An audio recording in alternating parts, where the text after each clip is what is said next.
आप देख रहे हैं खबर तो समझिए और आपके साथ मैं हूं विवेक। गया से बड़ी खबर है, जहां 1.5 करोड़ का सोना बरामद किया गया है। गोल्ड के साथ एक यात्री भी गिरफ्तार किया गया। गया जंक्शन से पकड़ाया है यात्री और हावड़ा जोधपुर एक्सप्रेस से ये उतरा था। बताया जा रहा है कि राजस्थान का ये रहने वाला है। नाम है नेमी।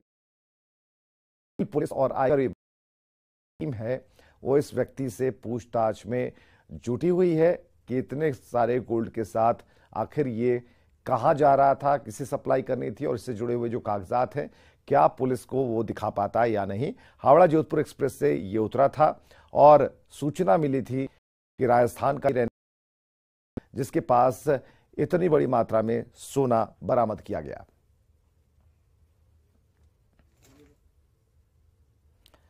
और अब बात शिवरात्रि के पहले छिड़े संग्राम की। पलामू में शिवरात्रि से ठीक पहले दो समुदायों के बीच जोरदार तनातनी हो गई। हालात इतने बिगड़ गए कि धारा 144 लागू करने के साथ मोबाइल और इंटरनेट भी बंद करनी पड़ी।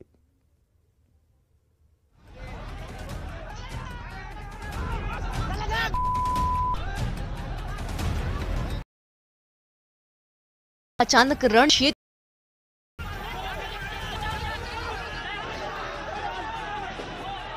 गुस्से से आग बबूला भीड़ ईंट और रोड़े फेंकने लगी।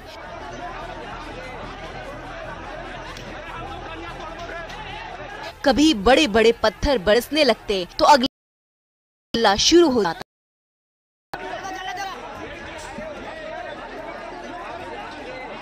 देखते ही देखते तनातनी शुरू हो गई, हालात बिगड़ने लगी।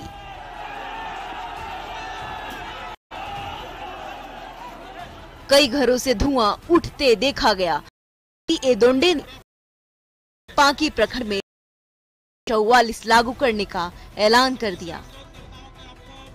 पूरा पांकी प्रखंड में, पांकी शहर में 144 लगा रहा हूं। मैं सभी से अनुरोध करता हूं कि आपको 5 मिनट के अंदर सभी लोग यहां से अपना अपना घर चले जाएंगे। सभी लोग अपना अपना घर जाएंगे। मंदिर में शिवरात्रि मेले को लेकर तोरण द्वार सजाया जा रहा था। इसी दौरान दो गुटों के बीच भिड़ंत शुरू हो गई, जिसने कुछ ही घंटों में बेहद उग्र रूप ले लिया।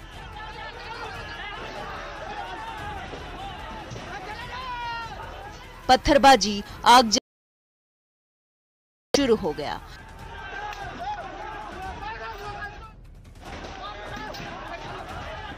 पल भर में राहीवीर मोहल्ला गुस्से की आग में धधकने लगा।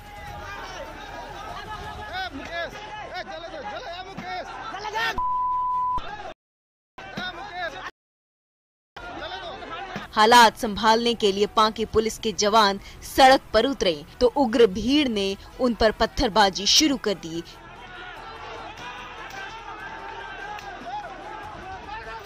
जिसमें कई जवान घायल हो गए। कुछ नकेल कसना अति आवश्यक है। और हम फिर से पूरे पांकी विधानसभा के पांकी के जन से अपील करना चाहते हैं कि आप शांतिपूर्ण बनाए रखें और मिलजुल करके अपना त्योहार को मनाएं। कुछ घंटों की कड़ी मशक्कत से हालात संभलने लगे। पांकी की गलियों में पुलिस की गाड़ियां दौड़ने लगी। पर जाबाज जवान चहलकदमी करने लगे तो उत्पाती भीड़ को कोने में दुबकना पड़ा। प्रशासन ने फिलहाल हालात को काबू में करने का दावा किया है। स्थिति नियंत्रण में है और किसी को किसी तरफ का कैजुअलिटी नहीं है और हम लोग कोशिश किया है कि किसी तरफ का नुकसान नहीं हो। और अभी 144 पूरा प्रखंड परिसर में, पूरा टाउन में हम लोग लागू संयम बरतते हुए, जिला प्रशासन ने बहुत संयम बरतते हुए डीसीएसपी खुद स्वयं उस क्राउड को डिस्पर्स किए हैं अपने सहयोगी डीएसपी एएसपी के साथ। राहीवीर मोहल्ले की इन गलियों में जो पड़ोसी सालों तक साथ साथ रहते थे, वही दोस्त और यार अचानक एक दूसरे के जानी दुश्मन बन बैठे।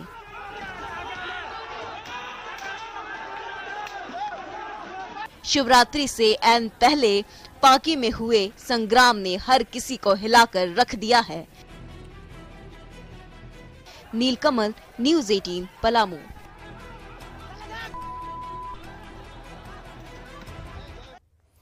शिवरात्रि से पहले संग्राम के मायने को समझिए। 18 फरवरी को शिवरात्रि है। शिवरात्रि हिंदुओं का प्रमुख त्योहार है और शिवरात्रि को लोग भगवान शिव की आराधना करते हैं। मंदिरों में श्रद्धालुओं की भीड़ उमड़ती है और शिवरात्रि को लेकर पलामू के पांकी में तोरण द्वार सजाया जा रहा था, जिसका दूसरे समुदाय के लोगों ने विरोध किया और देखते ही देखते दोनों गुट आपस में भिड़ गए। पत्थरबाजी से लेकर अगजनी तक होने लगी। पांकी में 144 धारा 144 लगा दी गई है। मोबाइल और इंटरनेट सेवा को बंद किया गया है। चप्पे चप्पे पर सुरक्षा बलों के जवान तैनात हैं। लेकिन त्योहारों के मौसम में झारखंड में लगातार हो रही इस तरह की घटनाएं पुलिस प्रशासन पर सवाल खड़े करती हैं। तो पलामू में शिवरात्रि से पहले दो गुटों के बीच जोरदार भिड़ंत, रोड़ेबाजी में एसडीपी और 4 जवान घायल हुए और 144 लागू करनी पड़ी।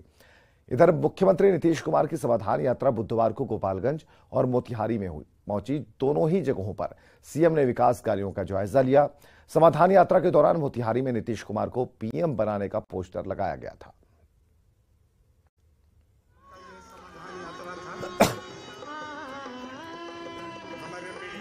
5 जनवरी से पश्चिम चंपारण से शुरू हुई सीएम नीतीश कुमार की समाधान यात्रा 15 फरवरी को गोपालगंज और मोतिहारी पहुंच गई। सीएम ने गोपालगंज के कुचायकोट प्रखंड के सिपिया पंचायत में विकास योजनाओं का जायजा लिया। सीएम नीतीश कुमार ने राज्य के पॉलिटेक्निक कॉलेज सिपाया के 3 नए भवनों समेत 28 योजनाओं का उद्घाटन किया।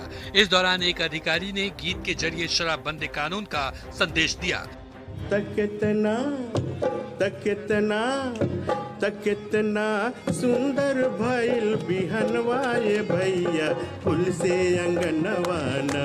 तकितना सुंदर भइल बिहनवाए भैया फूल से अंगनवाना। फूल से अंगनवाना ये भैया फूल से अंगनवाना। हो फूल से अंगनवाना ये भैया फूल से अंगनवाना। तकितना सुंदर भइल बिहनवाए भैया फूल से अंगनवाना। यात्रा के दौरान सीएम ने गोपालगंज में जल्द ही मेडिकल कॉलेज खोलने का वादा भी किया। देखिए, इंस्टीट्यूशन तो हम लोग बहुत कॉलेज खुलवा ही रहे हैं, मेडिकल भी तो बनवे करेंगे, तो सब तरह से तो काम हो ही रहा है। वो सब चीज तो ठीक ही है, वो सब तो हो ही रहा है, लेकिन बाकी कोई कमी रह जाए ना, जो काम की जरूरत है, तो उसी को देखने के लिए हम घूम रहे हैं। गोपालगंज के बाद सीएम का काफिला मोतिहारी पहुंचा, लेकिन उनके पहुंचने के पहले मोतिहारी में सीएम नीतीश का एक पोस्टर चर्चा का विषय बन गया।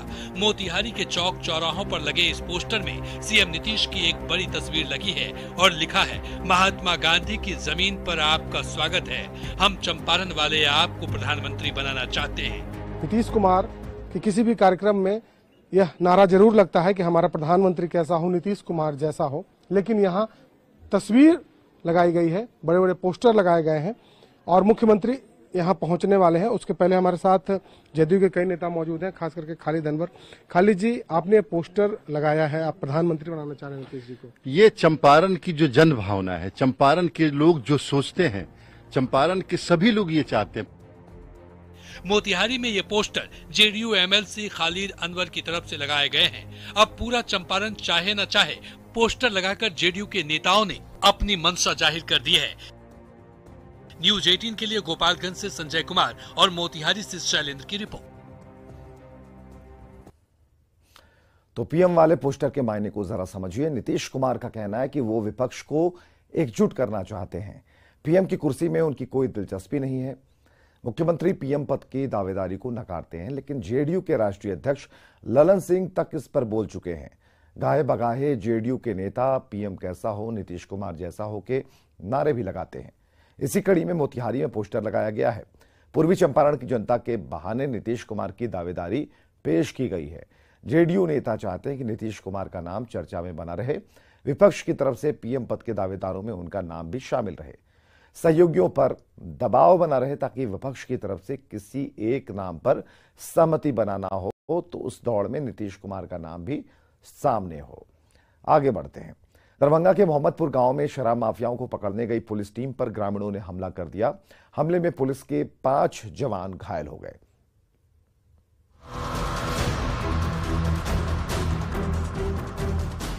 जमीन पर पड़ी मोटरसाइकिल, पंक्चर हो चुकी पुलिस जीप और अस्पताल के बेड पर पड़े पुलिस वालों की तस्वीर देखिए। ये तीनों तस्वीरें बेखौफ हो चुके शराब माफिया की कहानी कहने के लिए काफी है। तस्वीरें दरभंगा के कमतौल थाना क्षेत्र की है। पुलिस की टीम शराब माफिया की तलाश में मोहम्मदपुर गांव गई थी। मकसद था फरार चल रहे शराब कारोबारी मुकेश सहनी और रंजीत महतो को गिरफ्तार करना। लेकिन शराब माफिया की गिरफ्तारी तो दूर की बात है, 5 पुलिस वाले अस्पताल पहुंच गए। जी, पहले से घात लगाकर बैठे शराब माफिया के नजदीकियों ने पुलिस टीम पर ही हमला कर दिया, जबकि एक पुलिसकर्मी अमित सागर को बंधक बना लिया। हालात तब कंट्रोल में आया जब जिला मुख्यालय से भारी संख्या में पुलिस बल मौके पर पहुंची। हमला जो किया है वो सब प्लान बनाया हुआ था और पुलिस पर हमला कर दिया। तो हम लोग भागे, बड़ा 3 आदमी को जो है वो कपार फूट गया है, घायल हो गया है और गाड़ी जो है क्षतिग्रस्त कर दिया हुआ है। एक सरकारी गाड़ी और एक मेरा जो है मोटरसाइकिल था। पुलिस ने मामले में 5 लोगों को हिरासत में लिया है। लेकिन जिस ढंग से पुलिस पर हमले बढ़ रहे हैं, उसके बाद सवाल उठ रहा है कि क्या दरभंगा में बेखौफ हो गए हैं शराब माफिया? शराब माफिया को नहीं है पुलिस का डर? क्या खत्म हो गया है पुलिस का इकबाल? और सबसे बड़ा सवाल कि क्या ऐसे ही मार खाकर शराबबंदी को सफल बनाएगी पुलिस? न्यूज़ 18 के लिए दरभंगा से विपिन कुमार दास की रिपोर्ट। तो पुलिस की पिटाई के मायने को जरा समझिएगा। बिहार में शराबबंदी को सफल बनाने की जिम्मेवारी पुलिस पर है, लेकिन शराबबंदी में भी शराब मिल रही है। शराब का मिलना यह बता रहा है कि सिस्टम में कहीं ना कहीं कोई खामी है। कुछ पुलिस वाले शराब माफियाओं से मिले हैं, पैसे लेकर शराब बेचने की छूट दे देते हैं और सरकार जब दबाव बनाती है तो पुलिस वाले एक्टिव हो जाते हैं। शराब माफिया के खिलाफ सीरियस कार्रवाई होने लगती है और इसी क्रम में कई बार आरोप लगता है कि पुलिस निर्दोषों को भी परेशान करती है। दूसरी तरफ पुलिस को मैनेज करने वाले शराब माफियाओं को पुलिस का डर होता ही नहीं है। यही वजह है कि वो पुलिस पर हमला करने से नहीं डरते। तो जाहिर सी बात है कि कुछ बेईमान पुलिस वालों के चक्कर में ईमानदार पुलिस वाले पिस जाते हैं। आगे बढ़ते हैं। मधेपुरा के उदाकिशुनगंज में एम्बुलेंस से भारी मात्रा में गांजा जब्त की गई और जब्त गांजे की कीमत करीब 50 लाख रुपए बताई जा रही है। एम्बुलेंस में मरीजों को ले आते तो आपने बहुत देखा होगा। आज एम्बुलेंस से नशे का सामान ले जाते देख लीजिए। जी, तस्वीरें मधेपुरा के उदाकिशुनगंज की है। पुलिस को सूचना मिली थी कि बंगाल नंबर की एम्बुलेंस से नशे के सौदागर गांजे की बड़ी खेप ला रहे हैं। गुप्त सूचना पर पुलिस ने जाल बिछाया और पुरौनी थाना क्षेत्र के भटोनी में एम्बुलेंस को पकड़ लिया। पुलिस की टीम तब हैरान रह गई जब जांच में ये पता चला डेड बॉडी ले जाने वाले ताबूत के साथ साथ टूल बॉक्स तक में भी गांजा भरा हुआ था। एम्बुलेंस से करीब 180 किलो गांजा जब्त किया गया, जिसकी कीमत करीब 50 लाख रुपए है। गांजे की खेप के साथ पुलिस ने एम्बुलेंस चालक और 2 महिला तस्करों को गिरफ्तार किया है। वहाँ पहुंचे तो देखे कि एक एम्बुलेंस गाड़ी से 5-6 व्यक्ति मिलकर के, जिसमें महिलाएं भी कुछ हैं, कुछ सामान को उतार करके अनलोड कर रहा था। लोग जाकर के पुलिस को देखते ही वो लोग वहाँ से भागने लगे तो पुलिस का संदेह बढ़ गया और भागने के क्रम में वहाँ से 3 लोगों को गिरफ्तार किया गया, जिसमें 2 महिलाएं थी और एक एम्बुलेंस चालक था। एम्बुलेंस के जरिए नशे के सामान की सप्लाई कोई नई बात नहीं है। पहले भी शराब के साथ एम्बुलेंस पकड़ी जा चुकी है। शराबबंदी में पुलिस जैसे जैसे नकेल टाइट कर रही है, नशे के सौदागर तस्करी का नया तरीका खोज निकाल ले रहे हैं। न्यूज़ 18 के लिए मधेपुरा से तुरबसु की रिपोर्ट। तो एम्बुलेंस से गांजा तस्करी के मायने को जरा समझिएगा। बिहार में शराबबंदी है और नशा के जो तस्कर हैं हमेशा ताक में रहते हैं पुलिस, और पुलिस से बचने के लिए तस्कर नए तरीके ढूंढते हैं। एम्बुलेंस पर किसी को शक होता ही नहीं है और यही वजह है कि मरीज की आड़ में शराब कारोबारी एम्बुलेंस से शराब की तस्करी करने लगे हैं। आगे बढ़ते खबरों में, दिल्ली में श्रद्धा वालकर जैसा ही एक और हत्याकांड सामने आया। लड़की के प्रेमी ने हत्या कर शव को फ्रिज में छुपा दिया। आरोपी की गिरफ्तारी हो गई है।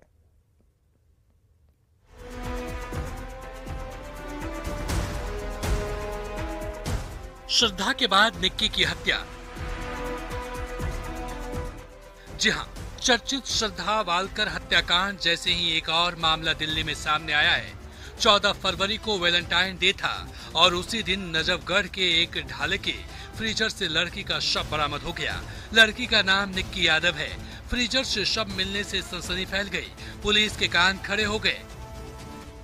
हत्याकांड का खुलासा तब हुआ जब पुलिस ने ढाबे के मालिक साहिल गहलोत को गिरफ्तार किया और कड़ाई से पूछताछ की। पूछताछ में पता चला कि जिस लड़की का शव फ्रीजर में मिला है उसका नाम निक्की यादव था। साहिल गहलोत और निक्की दोनों लिव इन रिलेशन में थे, लेकिन साहिल किसी और से शादी करना चाहता था। निक्की को जैसे ही इस बात की भनक लगी, वो साहिल पर शादी का दबाव बनाने लगी। इसी बात को लेकर दोनों के बीच झगड़ा हुआ, जिसके बाद साहिल ने निक्की की हत्या का प्लान बनाया।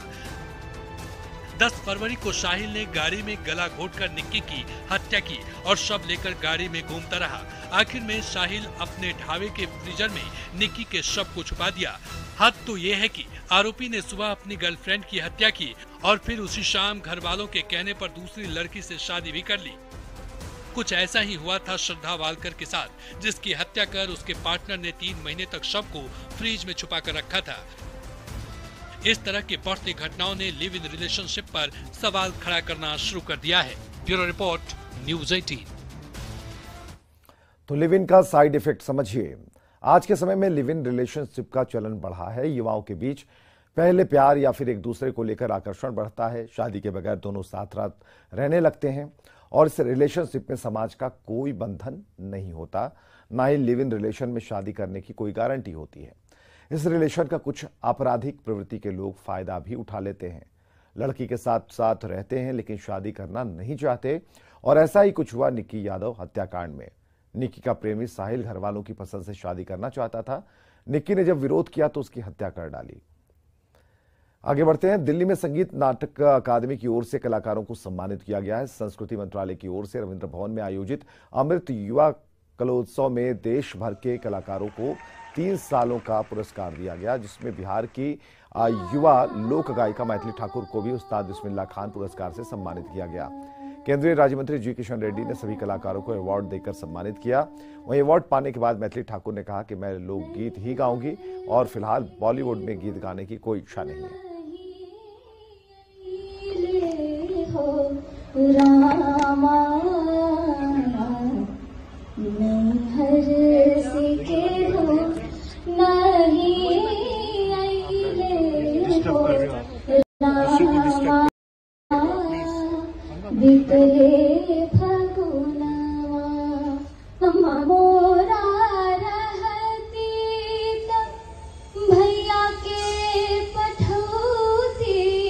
दिल्ली में आज युवा कलाकारों को उस्ताद बिस्मिल्लाह खान अवार्ड दिया जा रहा है। इसमें जानी मानी गायिका मैथिली ठाकुर को भी अवार्ड दिया जा रहा है। आज हम बात करते हैं मैथिली ठाकुर से। मैथिली जी, कैसा लग रहा है अवार्ड? क्यों लंबे दिनों से अवार्ड नहीं दिया जा रहा था? बहुत अच्छा लग रहा है और इतनी खुशी हो रही है आज। अवार्ड से ज्यादा खुशी तो ये हो रही है कि आज इतने बड़े बड़े कलाकारों को मैं अपने सामने देख पा रही हूँ। जब अलग अलग राज्यों के कलाकार जो लोक गीत गाते हैं, जिनको मैं बहुत सुनना पसंद करती हूँ, तो आज इस अवार्ड के बहाने मुझे बहुत सारे फेवरेट लोगों से भी मिलना हो गया। कोरोना काल में अवार्ड बंद था और 3 साल बाद अवार्ड मिला और सभी कलाकारों को एक साथ मिल रहा है। इसमें मैथिली शरण का भी नाम है, मैथिली ठाकुर का भी नाम है, क्या कहेंगे? मुझे बहुत खुशी हो रही है, बहुत खुशी हो रही है और ये इतना बड़ा अवार्ड है और मेरा इसमें जुड़ना मेरे लिए बहुत बड़ी बात है। और खबरें लगातार जारी हैं, बने रहे हमारे साथ।